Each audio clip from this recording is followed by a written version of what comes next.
Hola, el día de hoy vamos a tocar un tema, es un tema muy corto, es un tema que es ya para el cierre de la tercera unidad. Este tema se denomina métodos generales aplicables a la investigación jurídica. En este caso, nosotros vamos a establecer que la investigación jurídica, por ser una investigación científica, pues utiliza el método científico. Sin embargo, se habla de que hay métodos generales que se pueden aplicar a este tipo de investigación y a lo que nos estamos refiriendo es a lo siguiente. Solo se utiliza el método científico, pero ese método científico se enriquece gracias a los métodos generales que existen. ¿Y a qué nos referimos con métodos generales? Nos estamos refiriendo a aquellos métodos que utilizamos en la vida cotidiana. Es decir, es algo que a lo mejor ni siquiera sabemos que los estamos aplicando, pero diariamente en diferentes actividades o en lo que pensamos, etcétera, los estamos utilizando. Pero no solo los utilizamos en la vida cotidiana, los utilizamos en el derecho, los utilizamos en la investigación jurídica. Entonces vamos a comenzar a analizar dichos métodos. Ustedes tienen allí en el libro un cuadro en el cual vienen esos métodos que vamos a analizar. Son más, pero esos son los más relevantes. Vamos a hablar de los dos primeros. Es el método inductivo y el método deductivo. Esto siempre lo vemos en pares porque como que se prestan a confusión. Entonces a veces ustedes invierten el significado de cada uno. Entonces nosotros vamos a decir esto. El método inductivo es el que parte de premisas muy particulares para llegar a conclusiones generales. Y el método deductivo es todo lo contrario. De conclusiones generales se llega a situaciones o a conclusiones muy particulares. En este caso, pues, fíjense que en el derecho tienen mucha utilidad. Por ejemplo, el método inductivo, nosotros vamos a decir que el ejemplo clásico viene a ser la jurisprudencia clásica, esa que nos hablan en teoría general del derecho, es decir, aquella que se constituye gracias a 5 resoluciones en el mismo sentido, sin ningún en contrario, y que ello hace jurisprudencia. Allí, si ustedes se fijan, esas 5 resoluciones son los casos particulares para llegar a constituir jurisprudencia, que la jurisprudencia sería lo que viene a ser la conclusión general. En el caso del método deductivo, el ejemplo en el derecho, el ideal sería la aplicación de la norma jurídica al caso concreto. ¿Qué quiere decir eso? Vamos a suponer, hay una norma jurídico-penal que regula el homicidio calificado. Juan Pérez comete homicidio calificado en la realidad social. Lo que se hace es, esa norma general se aplica al caso concreto y no por aplicársela a Juan Pérez tiende a desaparecer, sino que se queda precisamente para aplicarse a todos los casos que se presenten durante el tiempo de su vigencia. Entonces estos métodos, el inductivo y el deductivo, son muy utilizados en el derecho. Pero hablando de la investigación jurídica, ¿en dónde se pueden observar? Por ejemplo, en la inducción, nosotros pudiéramos avisorarlas en la elaboración de las hipótesis. Cuando tú estás elaborando hipótesis, nosotros estamos manejando el método inductivo, porque de cuestiones particulares estamos tratando de establecer el por qué se da el tema de investigación, por qué surgió, etc. Entonces, en las hipótesis es donde nosotros podemos encontrar la aplicación de la inducción. Y en el caso de la deducción, no me van a dejar mentir, espero lo recuerden, que cuando elaboraron el proyecto de investigación, yo les solicitaba que hicieran un preíndice. Y en el preíndice fui muy enfática en que utilizaran el método deductivo. Es decir, que fueran de lo general a lo más particular. Esto es, yo no puedo comenzar con reparación del daño a la víctima del delito, ¿sí? Si ese es mi tema de investigación, no puedo empezar por ello y concluir diciendo que es la víctima o que es la reparación del daño. Se supone que debo dar entrada Por eso decíamos, los 3 primeros capítulos lo constituyen un marco teórico.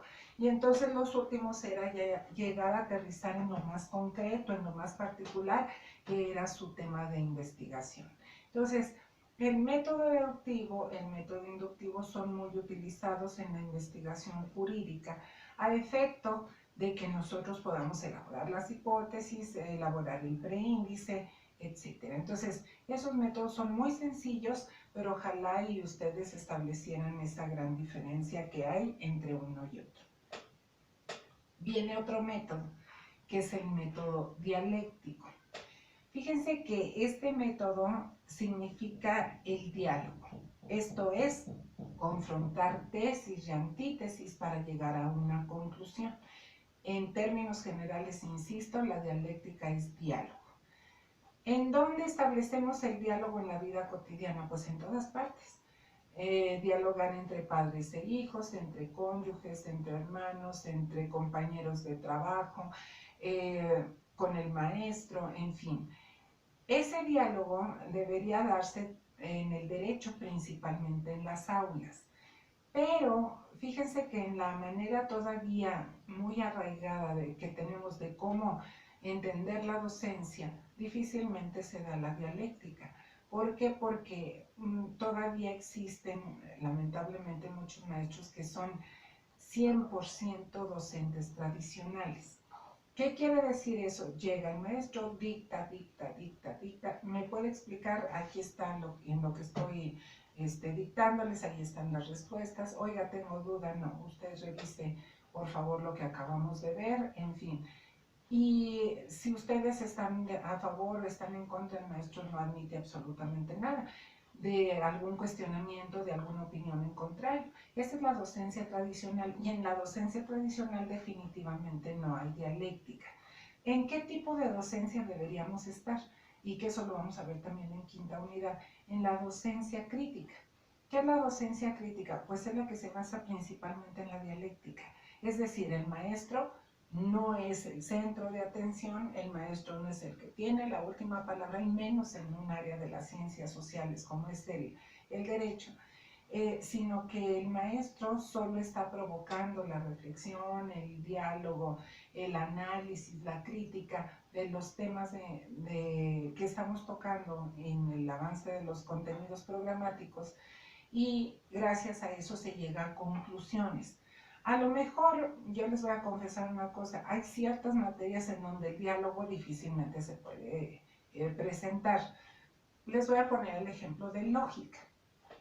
En lógica, dialogar, a ver si cambiamos la premisa 1 por la premisa 2 al principio, en fin, difícilmente se da. Entonces, lógica e inclusive métodos y técnicas de la investigación jurídica, las cuestiones son muy cuadradas. ¿Sí? Difícilmente se va a presentar el diálogo allí porque, por ejemplo, hablando del método científico, pues no pudiéramos entablar una discusión de a ver si las hipótesis pueden ir antes del planteamiento del problema. Por obviedad no. Les digo, hay cosas muy cuadradas, hay cosas muy cerradas que ya están preestablecidas y entonces difícilmente se puede dialogar.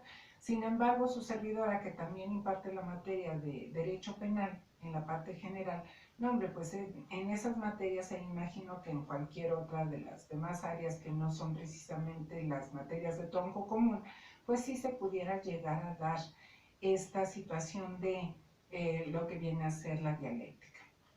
Sin embargo, en el trabajo de investigación jurídica, ¿dónde se debe dar el diálogo? Bueno, pues ustedes ya lo están comprobando que se debe utilizar porque están trabajando en equipo. Cuando un trabajo de investigación se realiza en equipo, lo principal es dialogar.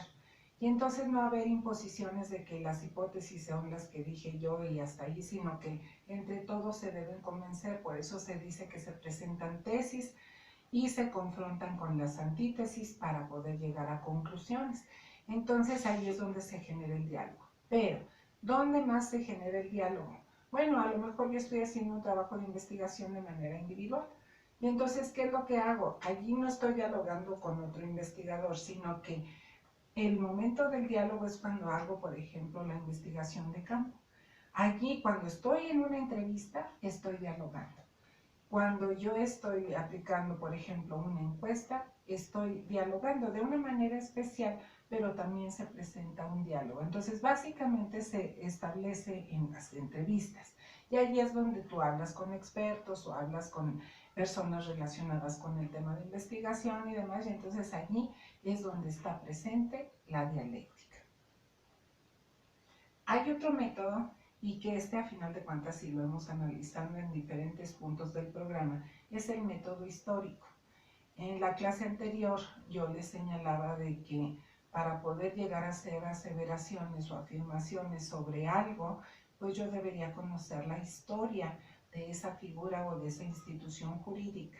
¿Por qué? Porque a veces nos aventuramos a dar opiniones y señalar de que ahora el derecho está peor que antes o ahora la actividad gubernamental está mejor que antes, etc. Entonces, sobre todo lo que acontece en nuestro entorno, nosotros generamos una opinión, pero a lo mejor esa opinión está basada en lo reciente, en lo que imagino que siempre ha sido. No. Nosotros debemos analizar cada una de las figuras o instituciones jurídicas hacia atrás, ¿sí? Con respecto a esto, nosotros pudiéramos decir, ¿qué es lo que debe prevalecer? Bueno, debe prevalecer el análisis de la historia. Por eso la insistencia, como siempre, es de que en sus temas de investigación, siempre en el preíndice estuviéramos hablando del desarrollo histórico de su tema para que lo conozcan, para que vean cómo estaba antes, para que vean cuál era su forma de comportamiento, su sintomatología, etc. Y entonces poder comprender un poquito más de por qué se presenta de tal o cual forma dicho problema o dicho fenómeno a estudiar en la actualidad. En el caso de el método sistemático, fíjense que aquí sucede algo muy peculiar. El método sistemático es el que nos permite ordenar, ¿sí?, coherentemente todos los datos que nosotros estamos recibiendo. Me brinqué el método analógico, pero también lo vamos a analizar. El método sistemático, les voy a hacer un poquito de historia, no me voy a ahondar mucho en este tema. El método sistemático ocurre lo siguiente. Se trata de ordenar los datos de una manera lógica y coherente. ¿Cuáles datos? Pues los datos que estamos recibiendo, lo estamos recabando en la investigación jurídica. ¿Cuál es la herramienta que nos permite llegar a aplicar el método sistemático? Bueno, pues esta herramienta, la computadora. Y no solo la computadora, o sea, los programas que tiene la computadora. Estos son los que nos permiten llegar a aplicar el método sistemático. Sin embargo, les voy a decir una cosa, fíjense que primero llega la computadora a varias áreas en México y en el mundo, pero no llegó al derecho así de manera directa, no, sino que pasó un tiempo después de la aparición de esta tecnología. Llegó un tiempo en donde empezó a aplicarse en diversas áreas, pero al final de cuentas, bueno, llega un momento, estoy hablando de hace como poco más de 20 años, que llega a nuestra vida del abogado, ¿sí?, del licenciado en Derecho, llega a nuestra vida la computadora con todos sus programas computacionales. Esto para los operadores del derecho de aquel entonces fue un gran escándalo. ¿Por qué? Porque, por ejemplo, los jueces sintieron que ya estábamos en la época de la revolución industrial. Es decir, ya pensaban que iban a ser sustituidos por la máquina. Y entonces, fíjense que la idea de la informática jurídica jamás fue, quien la desarrolló jamás fue la intención de sustituir al hombre respecto de una máquina. No es cierto. ¿Por qué? Porque el derecho no es una herramienta. Si ustedes recuerdan, decíamos, el derecho no es una técnica. El derecho se ha creado para hombres, lo ha creado el hombre, y es para tratar de conducir la conducta de una persona, pero se hace con mucha empatía, de acuerdo a necesidades, etc. Entonces, partiendo de que el derecho no es una herramienta, pues el que lo maneja no debe ser un robot o una máquina. Se entiende que como es para los seres humanos, quien lo debe de señalar y de regular y de aplicar es el ser humano. Entonces, no se trataba de eso. Después entendió muy bien esta cuestión. Llegó la computadora a la vida del licenciado en Derecho y a todos los operadores del derecho, no para sustituirlos, sino para que nos apoyáramos en este tipo de instrumentos y entonces nosotros agilizar nuestro trabajo o perfeccionar nuestro trabajo. Es que cuando uno, bueno, en mi caso, en un tiempo estuve litigando y resulta que para poder sustentar mejor una demanda teníamos que apoyarnos en jurisprudencia. No sé si ustedes tengan algunos familiares que son licenciados en Derecho y que en su biblioteca la jurisprudencia venían en tomos de este grosor y ni siquiera estaban por áreas, sino que a medida que iba dictando jurisprudencia en la Suprema Corte de Justicia de la Nación, lo incorporaban a esos grandes tomos, salían a la venta y entonces yo cuando quería sustentar lo de una demanda o una contestación de demanda, entonces tenía aquí este tomo y tenía que leer y tenía que buscar una de las jurisprudencias a ver si encontraba alguna que fuera relacionada con el tema que yo estaba litigando. De tal manera que eso se convertía en algo sumamente pesado y entonces a veces la encontraba, a veces no la encontrábamos y total. Entonces ameritaba un esfuerzo doble o triple. Desde que llega esta herramienta con todos esos programas computacionales, llega a internet y demás. No, hombre, ahorita, y así como lo vieron cuando visitamos la Casa de la Cultura Jurídica, que los habilitaron a manejar la página de la Suprema Corte, ahorita las cosas son sumamente sencillas. Ustedes nada más teclean, hablando del ejemplo que señalaba hace un momento, teclean reparación del daño y entonces con eso nosotros podemos encontrar todas las jurisprudencias o todas las tesis aisladas relacionadas con ese tema de investigación y entonces esto nos ha agilizado nuestro trabajo y nos ayuda a irlo perfeccionando poco a poco. Ese método sistemático es ideal, pues. Sin embargo, fíjense que yo creo que no en todas partes han utilizado esta herramienta como debe ser. Les voy a poner algunos ejemplos. En alguna ocasión, cuando estudié el doctorado, teníamos una compañera muy joven. Era la más joven de la generación. Y entonces, en su tema de investigación, ella quería analizar esto de la violencia familiar y señaló que iba a hacer investigación de campo, que iba a acudir a las agencias del Ministerio Público para ver cuántas denuncias había por violencia familiar. Y entonces, entre nosotros, como realizábamos coloquios, le señalaban, no, pues no vayas a las agencias del Ministerio Público. ¿Por qué? Porque nosotros sabemos que no todas las personas que se les ejerce violencia familiar pues están acudiendo a denunciar a la persona que es su victimario. De tal manera que dijimos, a lo mejor lo más viable es que fueras al Hospital General, al sector salud. ¿Por qué? Porque se supone que cada que ingresa un paciente, pues levantan un reporte de qué es lo que le sucedió. E inclusive, a veces en algunos casos, es obligación del médico hasta por sí mismo hablarle a la autoridad para levantar la denuncia correspondiente. ¿Cuál fue la sorpresa de mi compañera? Que acudió al sector salud y entonces decía, a ver, ¿tienen estos datos? Y dijeron, no. ¿Pero por qué no los tienen? No, es que no, pues no tenemos dentro de la base de datos el motivo por el cual ingresó. Podemos decir que tiene lesiones que tardan en sanar menos de 15 días, etcétera, pero no sabemos la causa de origen de tal sector porque no tenemos ese campo en la base de datos. Ese fue un ejemplo. Otra, por ejemplo, el delito de bigamia. Ese delito ya realmente no debería de presentarse desde hace muchos años para acá. ¿Qué es el delito de bigamia? Pues el delito de bigamia es que si yo estando casada y no habiendo declarado nulo mi matrimonio o no habiendo divorcio de por medio, yo me vuelvo a casar y entonces eso no puede suceder porque es un delito. Fíjense que hoy día todavía existe el delito de bigamia. ¿Por qué? Porque si voy al registro civil de aquí, de la capital del estado, allí sí tienen, teclean mi nombre completo y entonces aparece mi estado civil. Pero si me voy a cualquier entidad federativa, pero no precisamente en las capitales, creo que ahí el problema es a nivel municipal de los municipios, pues. Si teclean el nombre, si me voy a un municipio, difícilmente va a aparecer mi estado civil. Es más, ni siquiera voy a aparecer. Poco a poco lo han ido afinando, sí. Nada más que ahí la condición es de que, primero, se genere una base de datos. Segundo, que esa base de datos la metan en una red con todas las instituciones homólogas. ¿Para qué? Pues para que todos cuenten con ese tipo de información.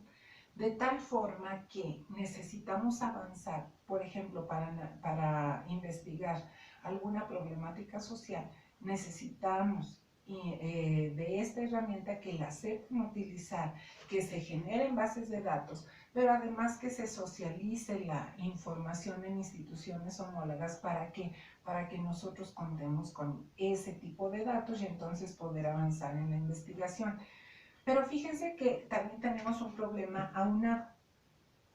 A veces sí tienen los medios, tienen esas bases de datos y demás, pero depende de la persona, de quien esté al frente de una dependencia, si quiere compartir la información o no quiere compartir la información. Se parte de una idea así un tanto errónea, de que este departamento es mío, la información es mía y si la quieren pues solicítenla y a ver si yo quiero otorgarla. Gracias a eso, bueno, se ha creado lo de transparencia y demás, pero creo que todavía nos falta un largo camino para lograr que sí haya una comunicación entre dependencias y entonces eso nos permita a los investigadores jurídicos tener acceso directo a ese tipo de información. Bueno, tenemos por otro lado el método analógico o comparativo. Este ya lo tocábamos en la sesión anterior. ¿A qué se refiere? Bueno, vamos a hacer comparaciones, ¿sí? Vamos a utilizar lo que llamamos derecho comparado, pero aquí yo les quiero hacer una aclaración. Cuando ustedes escuchen la expresión derecho comparado es porque estamos aplicando el método analógico y esto es comparar una figura o institución jurídica de país a país. Porque, si ustedes pueden observar, existen también las comparaciones internas, ¿sí? Algunos de los equipos están trabajando lo de las legislaciones, ¿sí? De códigos o leyes en todas las entidades federativas para ver cómo está regulada X conducta. Y entonces allí lo que ellos están analizando pues es las semejanzas y las diferencias. Por lo tanto, también se puede hacer la analogía en legislaciones internas, es decir, dentro del propio país.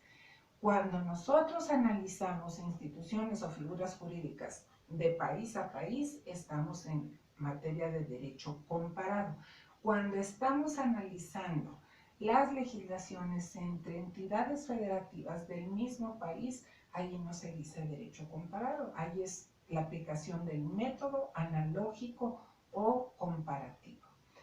Esto te ayuda demasiado, miren, dicho sea de paso, no sé si hayan escuchado, claro, no están llevando ahorita la materia de derecho penal, pero me imagino que habrán escuchado que en materia adjetiva, es decir, en el proceso penal, ya se logró la unificación de los códigos de procedimientos penales porque había uno por cada entidad federativa y uno federal. En este caso se logró la unificación porque había entidades federativas que todavía pues no estaban muy preparados para la entrada del nuevo sistema penal acusatorio. Había a veces hasta reticencia de algunas entidades federativas para tal fin. Y entonces la llave mágica para que se implementara en todo el país fue la creación del Código Nacional de Procedimientos Penales. Bueno, pues en el caso del Código Penal sustantivo, es decir, donde viene la descripción de los delitos, con todas sus sanciones y demás, fíjense que ocurre lo mismo que pasaba con los códigos procedimentales. Hay un código penal para cada entidad federativa y hay un código penal federal. ¿Qué pasa? Bueno, que feminicidio, por ejemplo, está regulado de cierta forma en Zacatecas, de otra forma en Campeche, de otra forma en Chihuahua, etcétera, etcétera. ¿Qué es lo que pasa en ese sentido? Bueno, que dicen los legisladores es que no se puede regular de diferente forma los delitos. Pudiéramos estar de acuerdo o no, en mi opinión particular no debería ser el Código Penal único, por algunas circunstancias que en su momento pudiéramos fundamentar. Pero aquí la idea es esta: como está regulado de manera diferente, entonces se puede incurrir en impunidad, se puede incurrir en que haya ciertas contradicciones, en fin. Por lo tanto, a veces es muy necesario en los trabajos de investigación comparar lo que ustedes están investigando con lo que está o cómo está regulado en otras entidades federativas. Entonces, fíjense que este tipo de método es ideal. Sin embargo, fíjense que las comparaciones se dan en diferentes modalidades. Si ustedes pueden apreciar, está la comparación jurídica. Vamos a ponerle un nombre, una etiqueta. La comparación jurídica estudia normas o instituciones pertenecientes a un mismo ordenamiento jurídico. Era lo que les decía, cuando comparamos leyes, códigos, en fin, de entidad federativa a entidad federativa.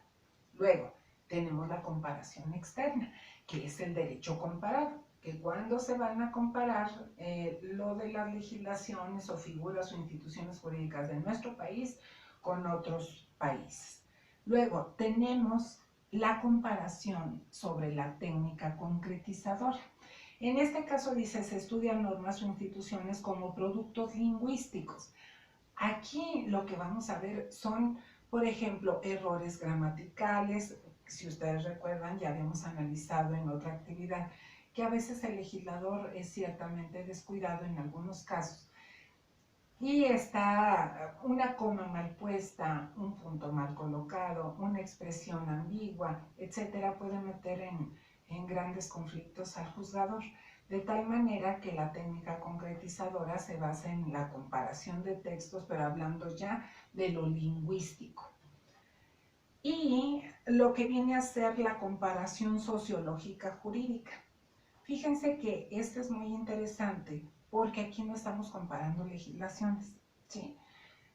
En esta técnica específica estamos comparando situaciones sociales, culturales, políticas, etc. Es decir, las condiciones sociales, las cuales se van a ver reflejadas en el comportamiento de un problema de investigación específico.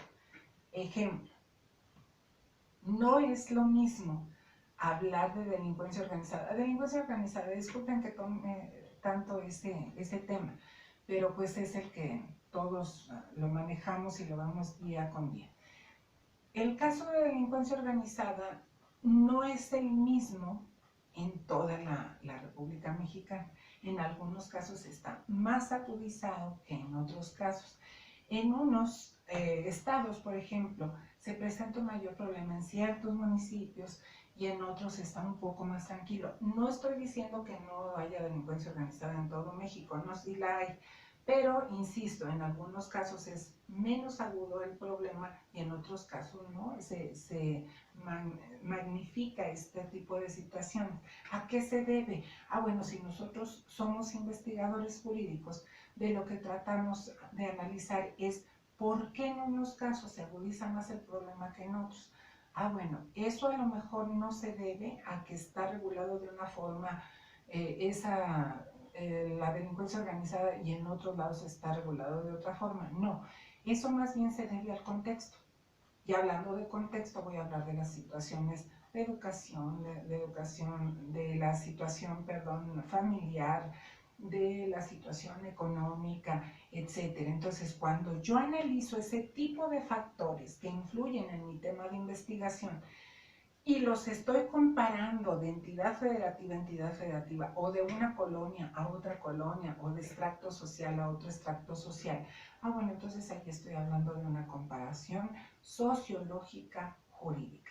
Entonces, ahí esa comparación no se basa en un código, no se basa en las leyes, no, se basa en los contextos para poder entender el comportamiento de nuestros temas de investigación. Luego, tenemos un método muy especial que también lo tocaremos en quinta unidad con mayor amplitud, tenemos el método hermenéutico.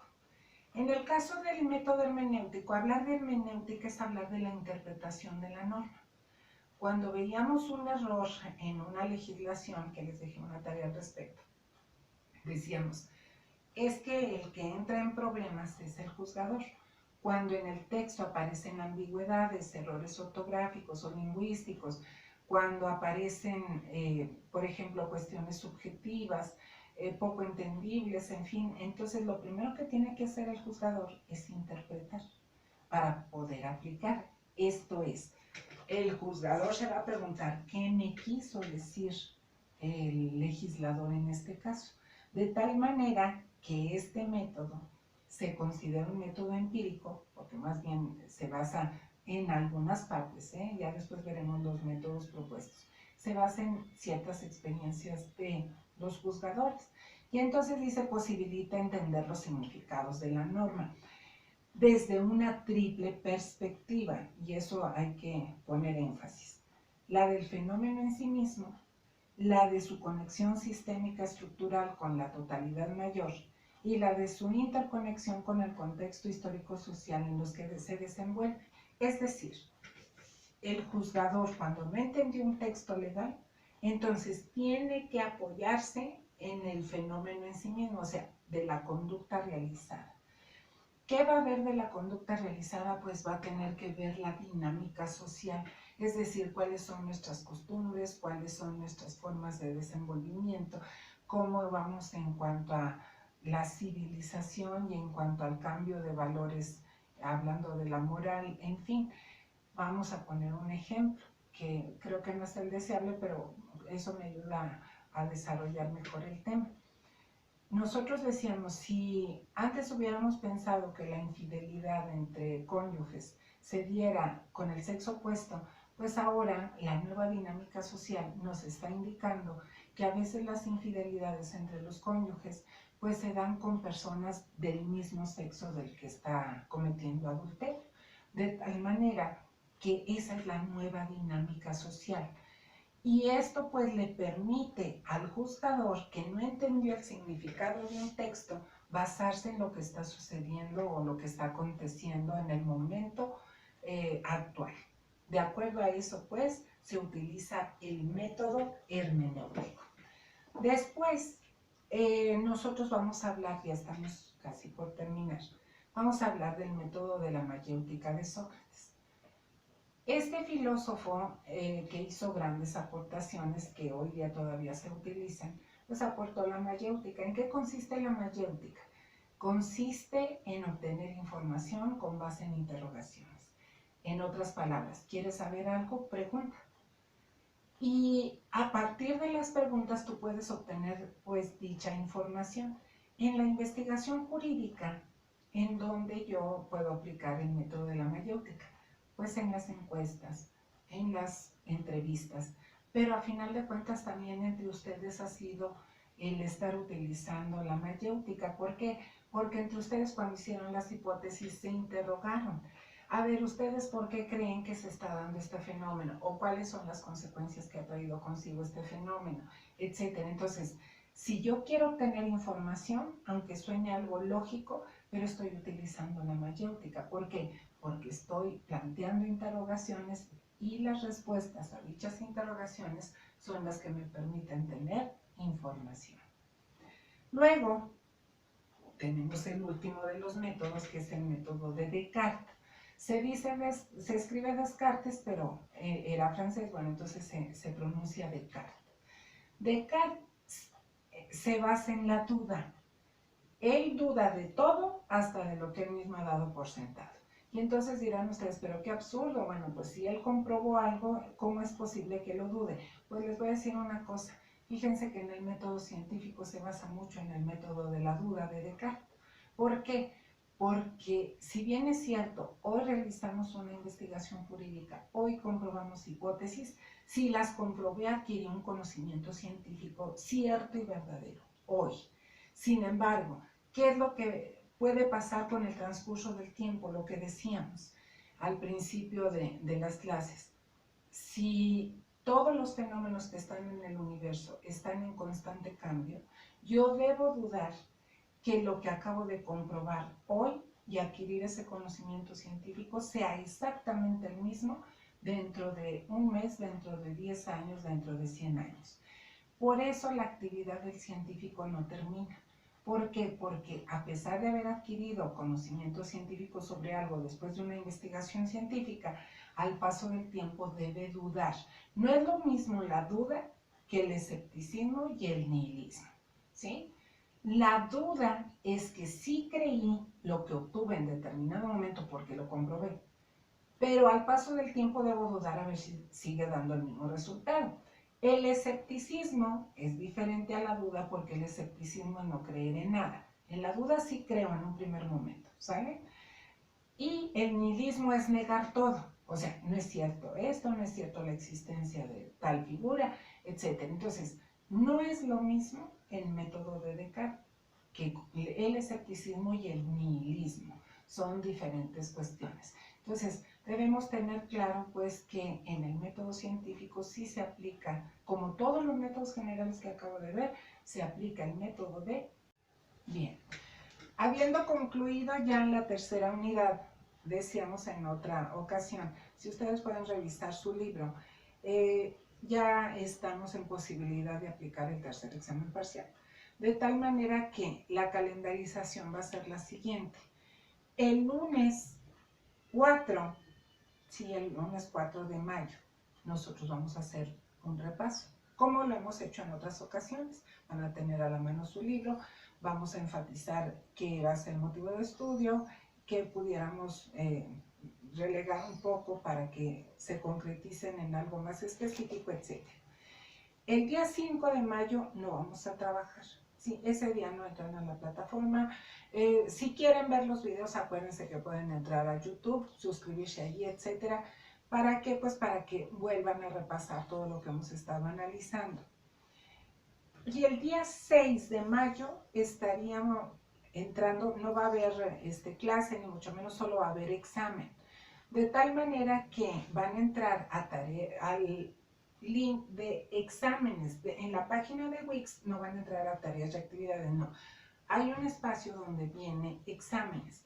Le dan clic y allí está un segundo examen parcial. Ese no, obviamente ese ya lo aplicamos. Ustedes van a entrar a tercer examen parcial. ¿De acuerdo? Entonces les voy a dar un tiempo considerable para que puedan responder. Entonces, esas son las actividades que vamos a tener previstas para la próxima semana. Salud.